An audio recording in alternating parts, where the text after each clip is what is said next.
Lori Frazee here for Fire Butler and firebutler.com. And what we want to do today is show you how to install your Fire Butler once you've received it at your home. So what we're going to do, we're going to take a look at the box as it comes to your house and how you're going to install it in your cooker. It's going to come just like this. Open it up. It's bagged, nothing fancy. It's going to have a care and instructional guide for you and your Fire Butler. This happens to be a 22-inch, and we're going to show you right over here how to put that together. We are using a 22-inch and a 26-inch Weber kettle cooker.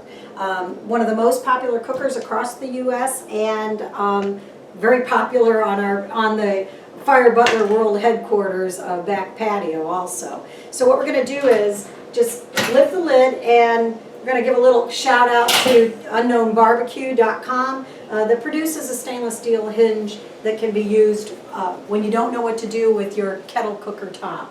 All I'm going to do is remove the Weber insides, which consist of your grilling grate and your charcoal grate. You may never use this again, but you may want to keep it so you have it handy just in case you need to loan it to somebody. Anyway, we have an empty kettle here. The Fire Butler is a gravity feed cooking accessory, and it consists of 4 parts. The first part is the mounting plate, and that's just basically going to go down here where the grill that held the charcoal was, that's going to hold our firebox. Our second piece is actually a stainless steel firebox. And when you look at it, you're thinking, this is a nice little contraption, and this is what creates the gravity feed process. And by doing that, I'm going to just set it right now down into the mounting plate. And the way you would use this as a gravity fed system is to put some lit charcoal down in this area here, and then top it off with unlit charcoal. And you can either use briquettes or lump charcoal, whatever your preference is. One of the things I always like to say, if you've got a preference already, you already know how it burns. Lump charcoal tends to burn a little faster than briquettes, but if you just put a little bit of whichever one it is, lump or briquettes in the bottom, top it off with regular unlit charcoal on top, this will feed 8 to 10 hours easily and has gone as much as 12 hours. So that's what changes the world of the Weber kettle cooker. And we'll come back and talk more about that. I want to show you the rest of the parts of the Fire Butler at this time. The third piece is the searing plate. And all this is, and when you think about it, you know you're not going to put a steak on here to sear. You're going to actually drop this right into your firebox. And instead of having charcoal down in the bottom, you're actually going to put lit charcoal on top. And what this is, the searing plate is to do just that. It's to sear foods. And so that's how you can think about it. It raises your charcoal. You'll use a lot less product. And now you've brought the heat source up, and you don't have to wait for a bunch of charcoal to burn. You're going to use a couple of handfuls of charcoal to do a few steaks. Okay? So I'm going to pull this back out, and I'm going to show you the last piece of the Fire Butler system. And that is the Hibachi. Now, this is the bulk weight of this product. And what you need to know is the Hibachi is actually an oiled and pickled steel.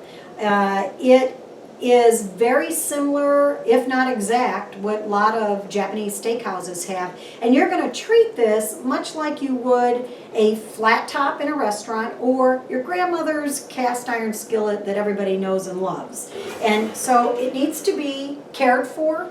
This is a new one. And even though we love things to look brand new all the time when you have a grill, it's not going to be the case. You're going to heat this up, you're going to oil it. When you wash it, you're going to clean it, you're going to oil it, and you are going to oil the outside to prevent any little rust that may come on here. Now, we're going to put that hibachi right on top of the fire box itself. And in this point, we can either do fajitas, we could do sausage, we could do biscuits and we could do gravy in here. One of the best things I've ever cooked in there was crispy bacon for making bacon jam.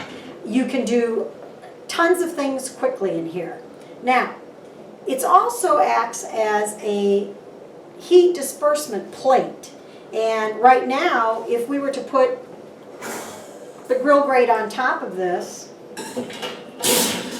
would be infrared heat right here.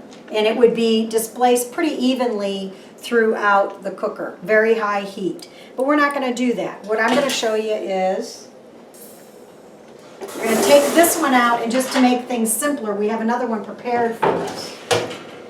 Let's say I'm getting ready to do a brisket or a pork butt, and let's face it, that is the one thing the homeowner wants to be able to do like we do in competition. This is what separates the Fire Butler from everything else. We take the fire and let the butler manage it, and what we do with the hibachi is we've covered it in foil. And what we're going to do is we've got lit charcoal down in the bottom. We're going to have unlit charcoal on top. And as the charcoal in the bottom burns, the other is going to feed down in it. That's how we get that gravity-fed system going. And in order to really slow it down and deflect the heat, we're going to cover this with aluminum foil. And what that does is it actually almost captures the infrared heat underneath the foil. So it really helps balance and govern the temperature in this cooker. Ultimately, I like to cook 240, 250 when I'm doing something like a brisket. And we're not even going to get into changing vents at this time. We're going to talk to you more about that when we actually light up a Fire Butler for you. But this is so that you can start thinking about, hey, what would I be doing? And with this, I'm put a grate back on it.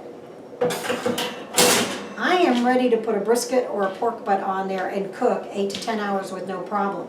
Now, let's say it's a big brisket and I think I might need that 12 hours spot.